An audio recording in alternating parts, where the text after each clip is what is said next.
Bab 2147 Akademi Wanita 1. Ketika melihat wanita itu, Merson menyipitkan matanya. Apakah kamu adalah orang yang berada di belakangnya?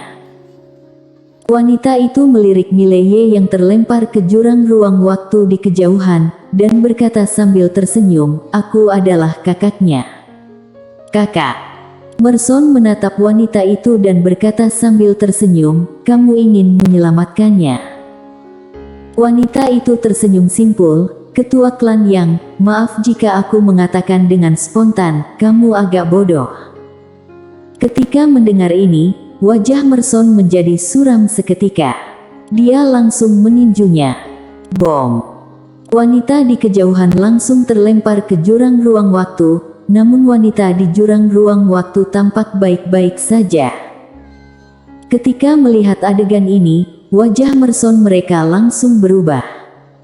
Wanita itu berkata lagi, paling lama setengah bulan, ruang waktu Aula Sendian akan jauh melebihi Gunung Tao kalian. Merson menatap wanita itu, apa maksudmu? Wanita itu tertawa dan berkata, kalian terlalu meremehkan pedang itu. Pedang itu tidak hanya bisa mengabaikan tekanan ruang waktu dan jurang ruang waktu, tetapi juga bisa memasuki ruang waktu Nine, dan melipat ruang waktu Nine. Hal yang paling penting adalah dapat menyatu dengan ruang waktu Nine. Robert mendapatkan pedang ini, begitu dia mengetahui rahasianya, kekuatannya akan melampaui alam jiwa kehidupan dalam sekejap. Ketika mendengar ini, wajah ketiganya menjadi murung. Wanita itu melirik Mileye di kejauhan, lalu berkata sambil tersenyum, hal yang paling berharga dalam dirinya bukanlah garis darah dan takdir, tetapi pedang dewa itu. Mengapa Robert tidak segan-segan untuk melawan kalian?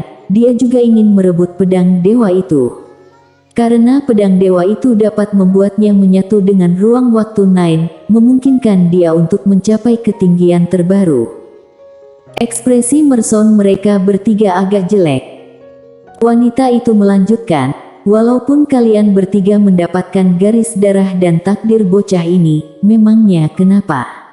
Garis darah dan takdir ini tidak dapat membuat kalian bertiga naik ke level berikutnya. Merson tiba-tiba berkata, kamu ingin kami pergi bertarung dengan ruang waktu Aula Sendian. Wanita itu tersenyum, lalu menatap Reano Xiao yang merupakan ketua klan Xiao dan Eko Lin yang merupakan ketua klan Lin. Bagaimana menurut kalian berdua? Keduanya tidak berbicara. Tentu saja mereka sedang berpikir tentang pedang dewa itu. Ruang waktu Aula Sendian merebut pedang dewa itu.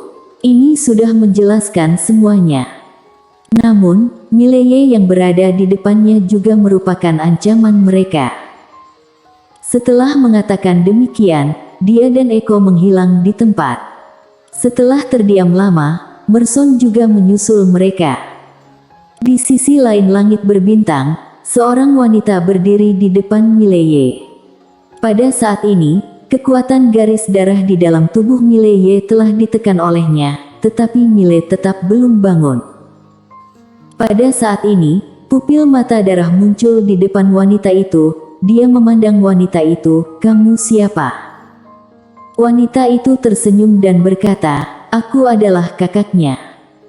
Pupil mata darah ingin menanyakan hal lain, menara kecil tiba-tiba berkata, dia adalah Kak Savera, kamu jangan menyinggungnya. Kalau tidak, hasilnya akan sungguh menyedihkan. Wanita itu tertawa terbahak-bahak, menara kecil, baru-baru ini aku dengar kamu sangat sombong. Menara kecil buru-buru berkata, Kak Savera, aku adalah menara yang baik. Menghadapi Savera, dia masih tidak berani sombong. Orang ini lebih licik dari majikan muda. Savera tersenyum, lalu merentangkan telapak tangannya, dan menara kecil pun muncul di tangannya. Detik berikutnya, sekelompok wanita muncul di lokasi. Ladia An, Lin Siye, dan Wita Zhang bersama Lily. Savera melirik keempat gadis itu dan berkata sambil tersenyum, kalian ikuti aku. Ladia An bertanya, mengapa?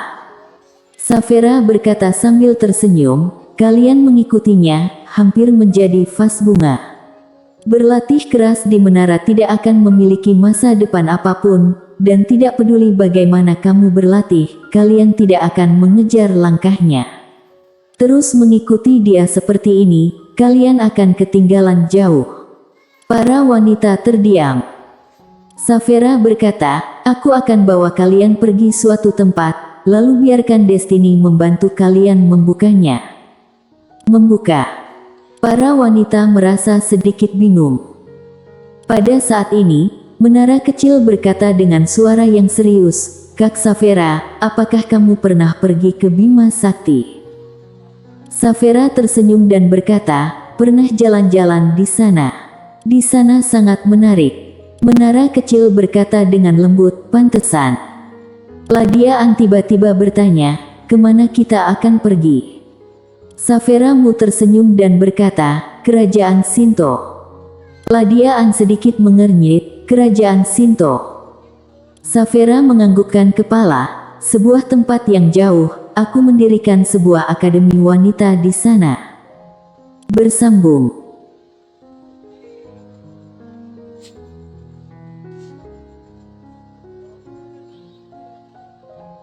Bab 2148 Akademi Wanita 2. Berbicara tentang ini, sudut mulutnya sedikit terangkat. Nona Ina, Nona Vero, Nona Tu beserta Sabta dan lainnya telah bergabung di perguruan tinggi wanita aku. Oh ya, Destiny adalah dekan kehormatan perguruan tinggi kami. Ketika mendengar ini, para wanita tercengang. Wanita bergaun polos. Dekan kehormatan. Pada saat ini, menara kecil tiba-tiba berkata, Kak Safera sungguh luar biasa. Menara kecil tahu bahwa Destiny pada dasarnya tidak akan memberikan wajah kepada siapapun kecuali Mileye dan menara kecil. Kak Destiny ini akan setuju untuk menjadi dekan kehormatan. Kak Safera ini tidak sederhana. Safera berkata, aku telah membawa aliansi pedang dan yang lainnya ke kerajaan Shinto. Meskipun mereka bukan wanita, tetapi aku membuka sebuah ruang terpisah untuk mereka yang disebut Akademi Pedang Tao. Mereka semua sangat berbakat, tetapi mereka tidak memiliki platform yang baik dan sumber daya pelatihan. Selain mereka, masih ada beberapa orang yang kalian tidak kenal. Bagaimanapun, hanya kekurangan beberapa dari kalian saja. Ladiaan dan wanita lainnya saling melirik, lalu menganggukkan kepala. Seperti yang dikatakan Safera, jika mereka tetap berada di sisi Mile, tidak peduli bagaimana berlatih, mereka tidak akan bisa mengejar langkah Mile. Karena demikian, lebih baik mengikuti Safera mu berlatih. Hal yang paling penting adalah akan ada pencapaian baru. Pada saat ini, pupil mata darah tiba-tiba berkata, bolehkah aku pergi juga? Safera menatap pupil mata darah, apakah kamu ingin pergi? Pupil mata darah menganggukkan kepala. Dia menemukan bahwa dia juga tidak bisa mengejar langkah Mileye, terutama ketika Mile mengenakan pakaian ajaib. Safera tersenyum dan berkata, tentu saja. Pupil mata darah melirik Mileye, lalu berkata, lalu bagaimana dengan dia? Safera mu melirik Mile yang sedang berbaring di tanah dan berkata sambil tersenyum, masalah dirinya, dia akan menyelesaikan sendiri, kita menunggunya di kerajaan Shinto. Selesai berbicara, dia langsung membawa semua orang pergi. Sekitar 1 jam kemudian, Mileye perlahan-lahan membuka matanya. Detik berikutnya, dia duduk secara mendadak. Dia melihat sekeliling, langit berbintang di sekitarnya tampak sunyi dan cerah. Sepertinya telah menemukan sesuatu, Mileye sedikit mengernyit, menara kecil, di mana pupil mata darah dan yang lainnya. Menara kecil menceritakan kisah sebelumnya padanya. Beberapa saat kemudian, Mileye menggelengkan kepala dan tersenyum, ternyata Kak Safera. Menara kecil berkata, majikan muda, Kak Savera ingin kamu pergi ke kerajaan Shinto ke depannya. Mileye sedikit mengernyit, kerajaan Shinto. Menara kecil berkata, iya.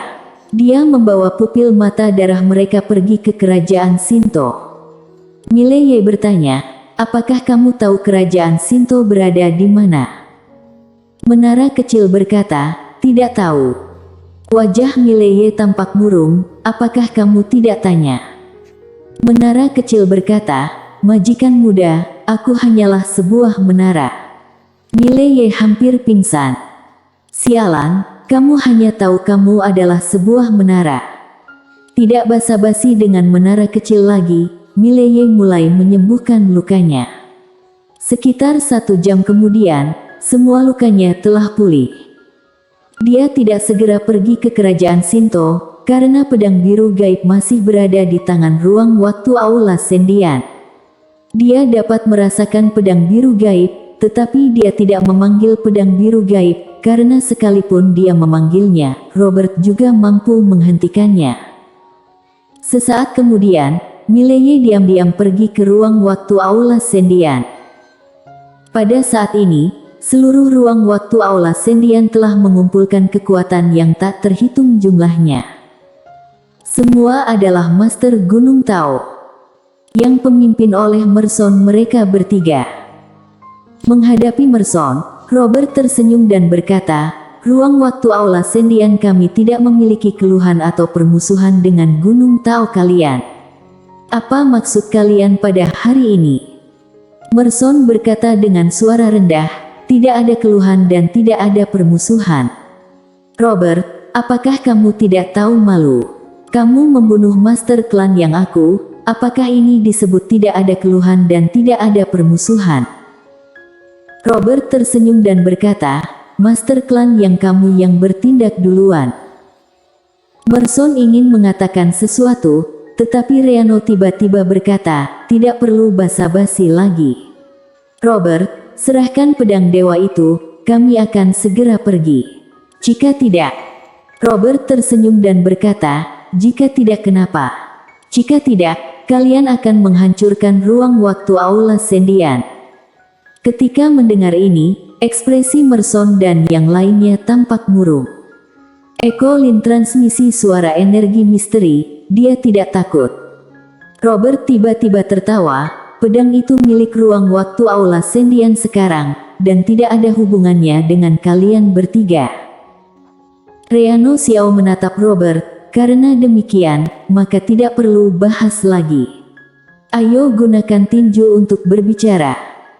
Setelah mengatakan demikian, dia melambaikan tangannya. Di belakangnya, para master yang tak terhitung jumlahnya bergegas keluar. Di mata Robert melintas aura yang ganas, ini bukan Gunung Tao. Saat berbicara, sekelompok master misterius tiba-tiba muncul di belakangnya. Pada saat yang sama, formasi besar yang tak terhitung jumlahnya telah diaktifkan satu persatu. Untuk sesaat, ratusan lubang hitam ruang waktu muncul di angkasa ruang waktu Aula Sendian, dan di dalam lubang hitam ruang waktu ini, kekuatan yang kuat terus-menerus meledak ke arah Merson dan lainnya. Pertempuran besar. Melihat adegan ini, wajah Merson mereka agak jelek. Formasi besar ini tidak menimbulkan banyak ancaman bagi mereka bertiga, tetapi mereka menimbulkan ancaman besar bagi klan mereka. Tapi saat ini, mereka tidak punya jalan mundur. Hanya bisa bertarung. Reano Xiao tiba-tiba berkata, bunuh Robert ini duluan. Saat mengatakan demikian, dia, Merson dan Eko Lin bergegas menuju Robert yang berada di bawah. Di bawah, senyuman muncul di sudut mulut Robert. Dia melebarkan telapak tangannya, dan pedang biru gaib muncul di tangannya. Tentu saja dia tidak takut. Ketika pedang yang berada di tangannya berada di tangan Mileye dengan tingkatan alam tahap 20 bisa bertarung melawan master jiwa kehidupan secara langsung. Bagaimana jika pedang dewa ini berada di tangan alam jiwa kehidupan? Tak terkalahkan. Inilah yang dia rasakan saat ini. Bersambung.